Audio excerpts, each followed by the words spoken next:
Hello, everyone. Welcome. Thank you so much for coming. Thank you so much, really, for making space and time for this presentation. Really appreciate it. I'm really intrigued by this high-level question of what is it that Patagonia and the Humane Society have in common? Like, what is this presentation actually going to be about? And I'm just going to come right out with the lead and not bury it.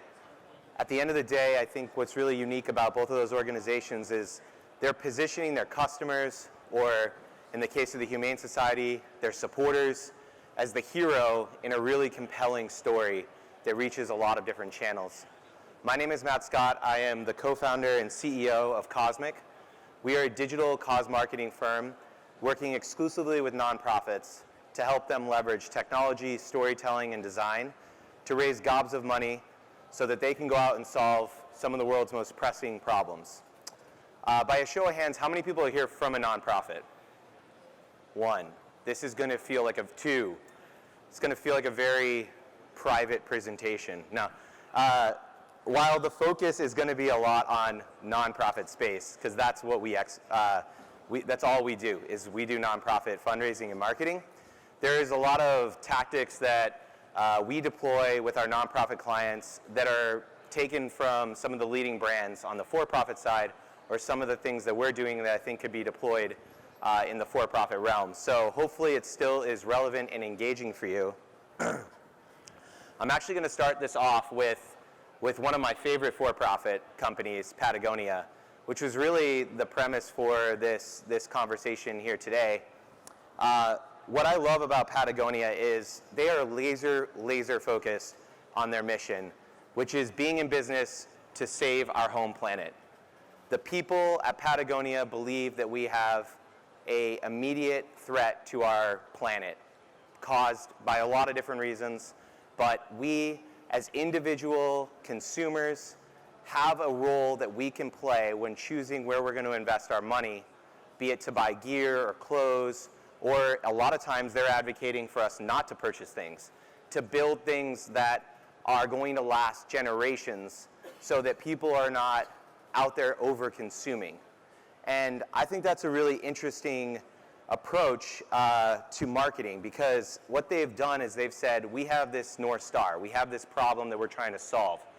We're going about it as a business, and we are going to place the customer as the hero in that story so that it's not Patagonia solving this problem, it's each and every one of us as individual consumers who actually can take action to make a meaningful difference.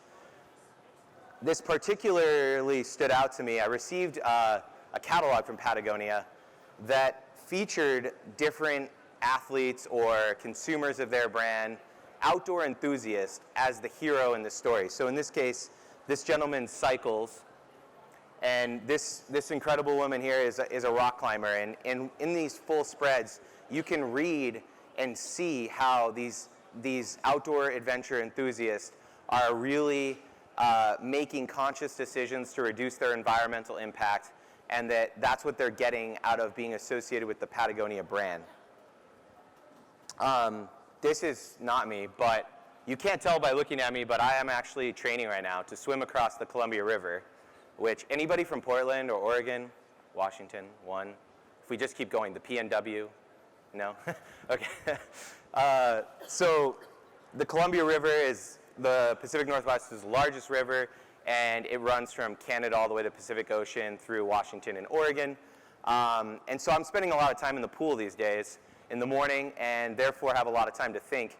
And I was thinking about how is it that we can leverage the same strategy that Patagonia does for the nonprofit clients that we serve. And at the heart of it is positioning a supporter as the hero in the story. So at CauseMic, we think about the supporters as defined as volunteers, donors, fundraisers, and advocates. Those are the four major profile types for nonprofits. Those are the four ways that people usually engage with a nonprofit: as a volunteer, donor, fundraiser, or advocate. And by positioning them as the hero in that story, you can really move them through a journey or a funnel to increase their value to your organization. So a couple of examples. Team Rubicon is an organization that repurposes the skills and experience of military veterans to respond to natural disasters. And they're tremendous at positioning military veterans who are volunteering on these disaster relief operations and missions as a hero across all their channels. And I had the privilege before working at CauseMic of running development operations at Team Rubicon, where we scaled from $250,000 to $40 million a year in annual revenue and grew our volunteer base from 7 to over 100,000. We did that by positioning the volunteer as the hero in the story. It wasn't Team Rubicon solving this problem of veteran reintegration or disaster response. It was the individual volunteers, and they could see themselves in those who were represented in the storytelling. And that created more than just a brief interaction, a transactional interaction. What it created was a tribe, a sense of belonging, a community. Similarly, that was the volunteer. We've got a donor. This donor, her name is Pauline, and she donates to an organization called Salamta Family Project, and they're working to pair marginalized women with orphan children in Ethiopia to create these family units. And Pauline has a tremendous story like so many of us. She's got a great relationship with her mom. And her mom actually passed away from cancer, and it was through this experience that she was reflecting on, wow, I see in their storytelling the relationship that I had with my mom. How can I honor my mom by making a contribution to Salamta Family Project to help create these forever families? Last example before we dive in deeper is this guy is just unbelievable. His name is Zan, but he goes by Hulk. That's his power name. He is a pancreatic cancer survivor. People aren't supposed to survive from that. He's on his 7th year now, and he just got out of surgery a few days ago again. He did a 6-hour kiteboarding event to help raise money for other young adult cancer survivors to reclaim their lives after cancer through these outdoor adventure camps that Project Koru puts on. The Hulk raised over $35,000 himself, and we leveraged his whole power name and whole ethos to raise over $250,000 in a 2-day event in Hood River just a few weeks ago. We had a theme, Harness Your Hulk, and you could see all of the different people who were participating in this fundraising event. They could see themselves represented in Hulk, other survivors, and they did a tremendous job of raising a bunch of money. So the 3 major components of placing a volunteer, donor, fundraiser, advocate, or even customer as the hero in a narrative or story starts with knowing your audience. Who is your audience? What connects them to your cause? What connects them to your product? What connects them to whatever it is that you're selling, story or impact or product? Second, understanding and learning about what their communication preferences are and honoring those preferences. And lastly, executing and learning from how people actually interact and engage with your content. Because we've found that a lot of times people, how they identify their preferences are actually not their preferences. So when you look at their behavior, it's not always aligned with what their stated preferences are. So this is our marketing funnel at CauseMic, and I'm just going to go over briefly these 3 principles before we dive into the case study. This is how we think about the donor journey or supporter journey. And this is probably similar to marketing funnels that for-profits use, but the difference is that we are trying to increase the total lifetime value of a donor. So if you're a one-time donor, how do we get you to contribute monthly? If you're an event attendee, how do we get you to peer-to-peer fundraise? If you give annually, how do we get you to become a planned giver? These are just ways in which someone can increase their engagement with a nonprofit. We do this by sending out really interesting and engaging content across lots of channels, again, that place that supporter as the hero.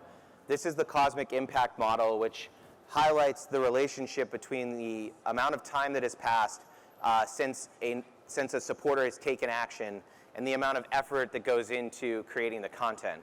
So if you go back to that Team Rubicon example where you saw that veteran reflection, that would be an example of a quote card, which is not that it does require some investment. You have to collect their story. You have to put it together in a designed template. But that's not video. That's not infographic. It's not measuring impact. As you can see, the more time that goes on, you can reinforce that story across channels. And ultimately, while we're all here at this conference, it's about right message, right time, right channel. So how do you deliver by knowing who your target audience is and what connects them to the cause? How do you then deliver that story consistently and frequently across all channels? So I'm going to use the Oregon Humane Society as a case study. The Oregon Humane Society is the oldest humane society in the country. It's been around for over 150 years. And for over 150 years, the Humane Society, together with other Oregonians, have impacted positively the lives of animals through no-kill shelters, pet adoption, veterinarian care, rescues, all kinds of stuff. And they approached us in helping them turn their Doggy Dash, their annual fundraiser event, it's a run-walk event, they wanted to take that to another level. And they've been doing this event for a couple of decades. They had a primary goal, increase revenue. That probably sounds a lot like a for-profit company too. Trying to make parallels. Sorry, there's like 2 people from nonprofits. And, thank you. Courtesy laugh, I'll take it. The second, how were we going to do that? We needed to increase attendance. We had to get people to come to the event. And then we needed to increase their engagement. Remember that funnel. You're an event attendee. How do we turn you into a peer-to-peer fundraiser? Well, it starts by really knowing the audience. It starts by knowing the audience. So we sought to understand who are the different heroes that are participating in this walk-run event. Who are they? What do they care about? What motivates them? Understanding from a content perspective what is going to really delight them. So to do this, we looked at the existing data. We looked at how were people interacting in the past, what messaging when we were asking for them to come and participate, what worked, what didn't work. In the case of Oregon Humane Society and so many nonprofits, unfortunately, they didn't necessarily prioritize conversion metrics and understanding what worked and didn't work. So we had to go to a next phase too. We had to deploy surveys. We had to test our assumptions by reaching out to the existing supporters and try and categorize why they were interested in participating in the event. And once we compiled that, we actually conducted interviews, stakeholder interviews, to finally kind of validate our findings. So we used Twilio for Salesforce to do this, the app, and we used form assembly, and we sent out that donor survey information. What's really great is obviously that data fed back into the contact record within Salesforce, and Oregon Humane Society was using Pardot, so we were able to eventually use those communication preferences that they had identified during this initial market research phase to drive certain types of content to them. I'll talk a little bit more about how we did that during the checkout process as well. What we're really excited about is the ability to take that and make it so much easier now by actually sending out that survey information through a flow, as well as scheduling some of those interviews, because that was actually a very labor-intensive process. Even when we were using Twilio for Salesforce, sending out messages and trying to get people to book, having a flow would allow us to have reached many more people. We were only able to do market research on a limited number of people because of those limitations. So what did we find? We found that there were 3 major profile types. These are people who participated in Doggy Dash. The first was a mission admirer. These are people who probably volunteered or adopted a pet from OHS. They had some kind of programmatic call to puppies and kittens. In other words, they weren't serial killers. They were awesome people. The second one was really athletes. For those from Portland, you'll know that we've got Adidas, we've got Nike, we've got Columbia Sportswear. We have the background, or I'm sorry, our backyard is the Columbia River Gorge in the mountains. There's a ton of athletes.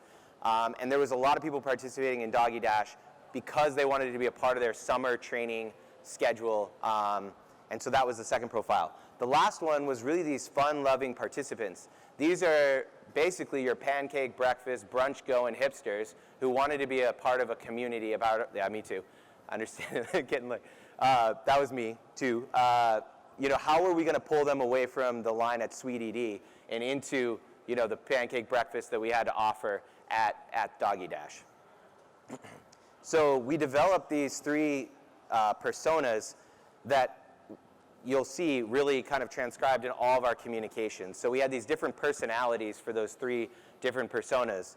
And I think there's a lot of people talking about the technical ways to increase deliverability and readership and engagement, but we're really focused here on what kind of content.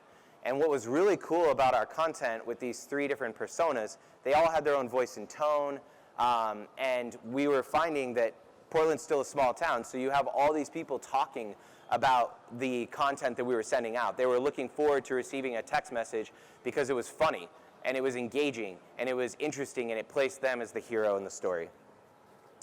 So we wanted to understand that audience. We wanted to understand what related them to the cause, and then we really wanted to honor their communication preferences.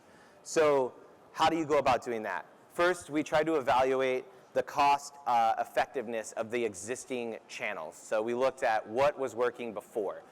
How were deliverability rates? They were doing telethons. They were doing all kinds of different things. Paid digital. They were doing direct mail and drops and things like that. How effective are those? We also asked supporters for their preferences. But again, it's very interesting because people don't say that they want to be bombarded on the street by someone with a vest asking if they love polar bears and for money, but in reality, that kind of canvassing actually converts people to give monthly. So there is sometimes a difference between what people declare and what actually works, right? So then we wanted to see in the human behavior what did work. So for this campaign, we looked at paid digital, text, email, and telethon as the primary channels to engage these folks. With paid digital, what's really cool about this is I know a lot of people are struggling with opt-in, how do you kind of get somebody initially into that journey? With an in-person event, you have a unique ability to include that through the checkout process, which is what we did. We were able to ask people through the checkout process to opt into the communications. Again, with an in-person event, it's kind of like cheating because you can require that because there's certain safety and you need to sign waivers and things like that. So there's an element there. But what we also did was we created, with those 3 different personas, we tested lots of different content on the acquisition side through paid digital.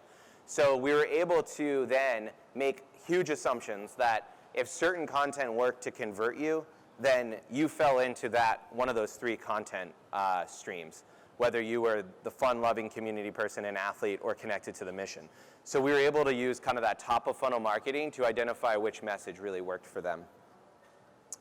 And then we sent them down those pathways, and I don't think you can see from back there, but I'll read you one example. So in the middle here, this is, you're going to get swag. So this is that hipster, you're wanting a part of this community. Sit, shake, roll over, fundraise, good human.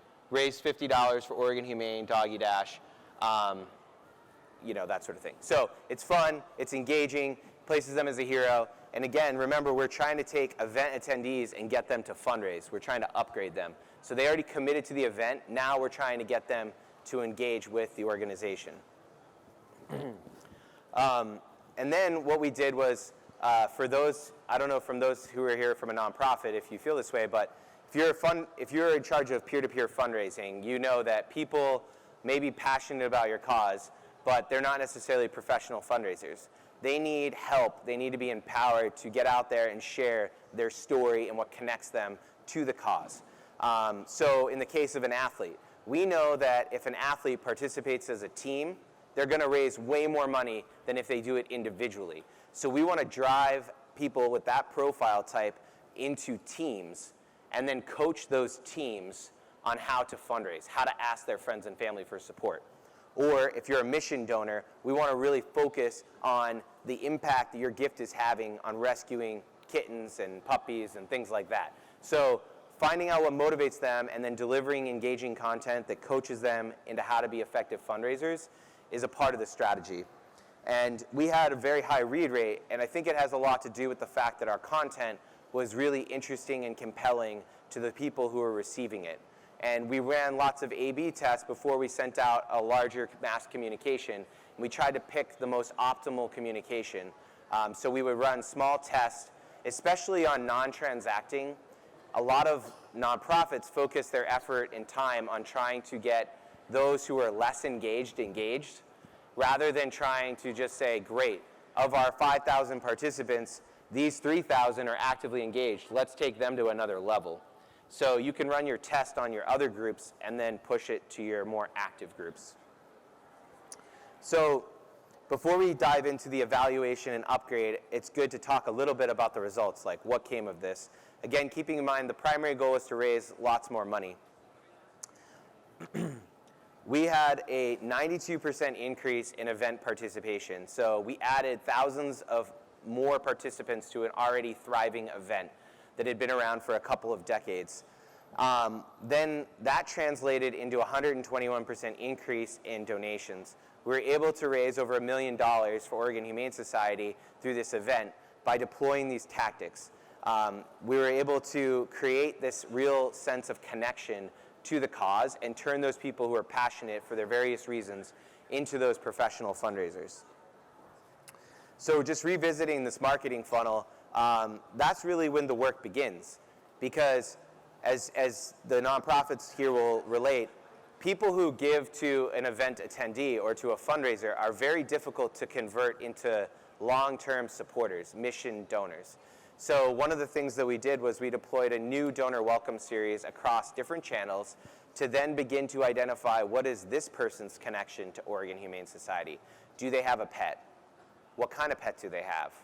Have they ever considered volunteering? Do they volunteer at other organizations? All kinds of different questions and different engagement opportunities to introduce them to different ways to support the organization. Great example of this, a lot of folks don't realize this, but Oregon Humane Society responds to natural disasters, not just in Oregon, but all over the country. When the flooding happened in Houston, there were many cats and dogs displaced, and OHS brought a lot of those into their no-kill shelter and subsequently had them adopted. With the wildfires in Northern California this past year, they rescued cats and dogs and horses and provided relief to a lot of animals. So by sending these people through this new donor welcome series, we were able to prime them for that upgrade ask, right? The upsell essentially in the for-profit space. We were able to deliver to them on their preferred channel a message of urgency. We need you to support this response to the disaster because you are enabling us to save these kittens. And then we actually sent follow-up communications. When the plane landed with all the rescue animals, you were able to see your impact, which was really, really cool. So it really just starts with the why. The why. Why is it that your supporter, your customer, your donor, volunteer, fundraiser, advocate, whatever, why do they feel connected to your cause? I shop at Patagonia because I believe that the planet is at risk of climate change. I have a lot of other options for where I can buy my outdoor gear. But I shop at Patagonia and I'm willing to pay a premium because I believe in that. I believe in it, it's something bigger than myself, and I have a connection to the why. The same reason why you support a nonprofit from one versus another.